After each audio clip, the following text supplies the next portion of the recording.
భూభారతిపై కొత్త ప్రభాకర్ రెడ్డి చేసిన వ్యాఖ్యలను ఉప ముఖ్యమంత్రి భట్టి విక్రమార్క తప్పుపట్టారు. ప్రభుత్వ సంక్షేమ కార్యక్రమాలు 42% రిజర్వేషన్లు, ఎస్సీ వర్గీకరణ అమలు కాకుండా ఉండేందుకు కొందరు కుట్రదారులు ప్రభాకర్ రెడ్డికి మూటలు అందిస్తున్నారని భట్టి విక్రమార్క అనుమానం వ్యక్తం చేశారు. అలాంటి వారిపై చట్టం తన పని తాను చేసుకుంటుందని స్పష్టం చేశారు. ప్రభాకర్ రెడ్డి గారు మరి నాకు తెలియదు ఆయనకి ఏ కాంట్రాక్టర్లో ఏ బిల్డర్స్ ఏ రాజకీయ పార్టీలు వాళ్ళకి మూటలు ఇచ్చి ప్రభుత్వాన్ని కూల్చోని చెప్తున్నారో తెలియదు.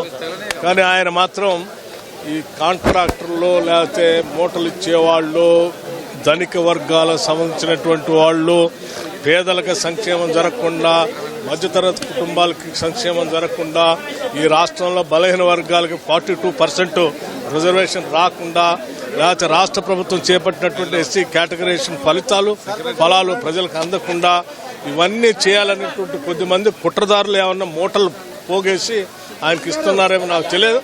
కానీ అటువంటి మూటలు ఇచ్చేటువంటి వాళ్ళ ఆటలు మాత్రం ఈ రాష్ట్రంలో సాగవు.